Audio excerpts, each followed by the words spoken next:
Near the ancient city of Marib in Yemen lies the ruins of a great dam.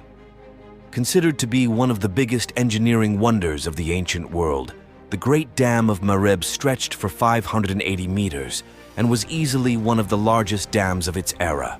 For as long as it stood, the Great Dam turned the desert into an oasis, allowing the irrigation of more than 100 square kilometers of sandy soil centered around Marib, which was then the largest city in southern Arabia.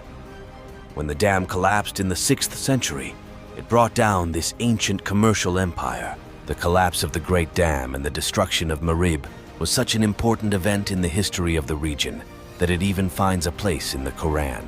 The city of Marib was the seat of power of the kingdom of Sheba, known in the West as Sheba, whose legendary queen, the Queen of Sheba, is said to have visited King Solomon in Jerusalem with a caravan of valuable gifts of gold and spices.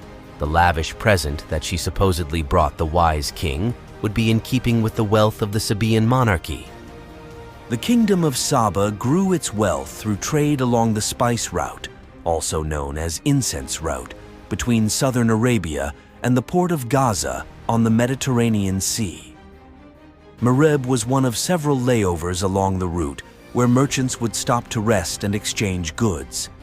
Marib traded two rare and expensive products highly prized in the ancient world: the aromatic resins, frankincense, and myrrh that was cultivated from the sap of trees grown across the Arab world.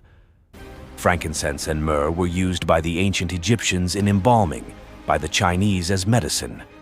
The trees that produce frankincense and myrrh are extremely drought-resistant. Nevertheless, the trees need to be carefully tended just like any other agricultural crop, and along with date palm, they provided the broad base of the Sabaean economy. To make agriculture possible in the desert, the Sabaeans built an extensive irrigation network consisting of wells and canals. At the centerpiece of this system stood the Marib Dam. Made of mortar and stone, the dam spanned across a large ravine that cut through the Balakh Hills by the Wadi Adhana. According to modern estimate, the dam stood 15 meters high and was more than a half a kilometer long. It probably had a humbler beginning when it was first built somewhere between 1750 and 1700 BC. It was only in the 7th century BC that the dam began to take massive shape with large stone and mortar abutments on dam's north and south end, connected to substantial stonework on either side of the river. These stone abutments still stand today.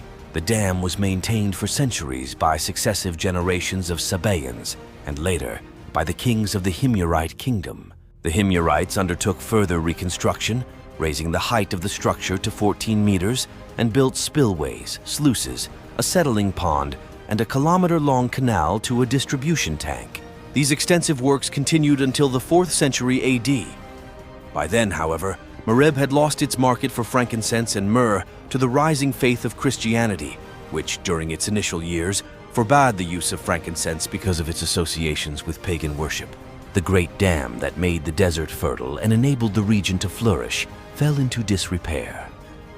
The sophisticated techniques of hydraulic engineering that the Sabaeans were famous for were slowly forgotten, and maintenance of the dam became increasingly difficult.